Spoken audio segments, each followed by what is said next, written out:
Hi, I'm Paul Gladwell, co-chairman of the Paul Lavelle Foundation, a charity in honour of our mate Paul Lavelle, who we sadly lost 3 years ago in a tragic domestic abuse case.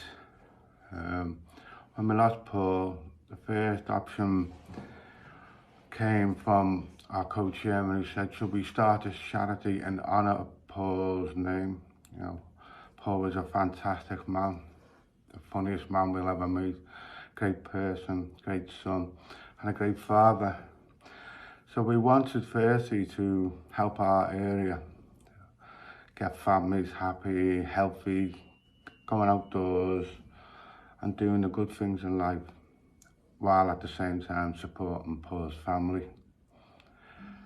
Sadly, as Paul's case came more to light, we knew and found out this wasn't just a one-off. It wasn't an isolated incident. There were several incidents that we found out about where Paul had been subjected to violence, some of it pretty extreme as well. And this is where it came to light about the silent issue with men. The morning we lost Paul, I got a phone call. Come down to Blavy's flat, we think he's dead. How do you take that? I drove down there and everything went through my mind. What had happened here? What can have happened? Apart from the one thing that happened, and that was he was stabbed, his life taken from him by his partner. A partner who we never knew. None of us ever seen, and we have a big network of 40 lads. And then we got down to the flat, we seen his neighbour. He came out, his first word was, it was her, and that's when we were gobsmacked. It was her, she was always doing it. His neighbour knew more than his close mates of 30, 40 years.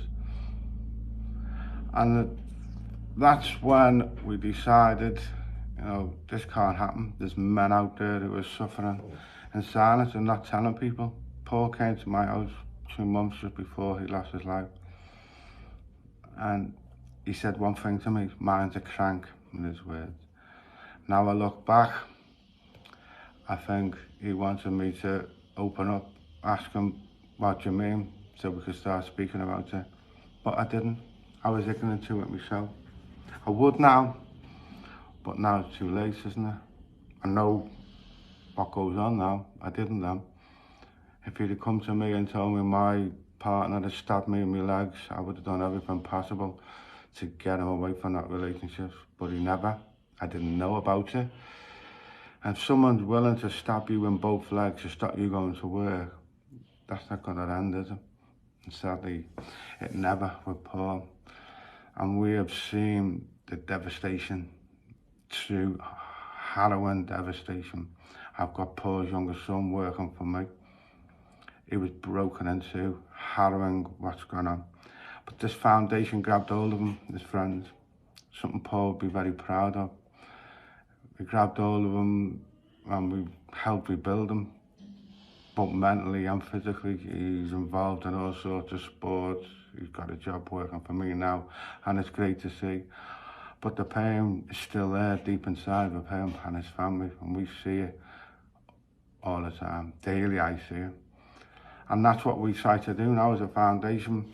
We've only been going for 3 years, but we built up slowly a network of people who can help us. We've built up a great support on social media and such, and locally in the community. And finally, we built a service that is nowhere in our area to help men.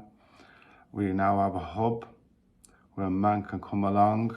Obviously with COVID, they come along now, but it has to be a referral process online. But these men are coming in more and more, coming in and speaking to us, and the words that are coming from them is devastating. Defeated is what we're seeing, and it's up to us to stop these men from feeling defeated, because the silence and the ignorance out there is rife, and the ignorance of male domestic abuse and how allegedly with just a small number is fueling the silence of these men. In the UK during the COVID, we've seen relentless news articles on TV almost daily. It was refreshing to see that it's getting highlighted, but there's one word getting erased from all these news articles, the word male. It doesn't exist with some people. Even top politicians in England, our Prime Minister actually commented about abuse, domestic abuse, but basically ignoring males, and that's got to stop. Abuse has no gender. And this is what we're seeing all the time online too, a battle between men and women, and we don't want that. A victim is a victim. It should not be men against women. But this is what we're all here to do, to let people know it's happening to men, and it's happening a lot more. As we know, in the UK, last year, 786,000 men were victims of domestic abuse. That's not some small figure. That's 33%, 1 in 3. Men are just remaining too silent. And since COVID, as the lockdown has ended in the UK, we're getting more and more opening up to ourselves. I've been speaking to a couple myself over the past couple of weeks, and it's horrible. They just feel they're going to lose everything, their family, their houses, and the sad thing is the perpetrator knows this too.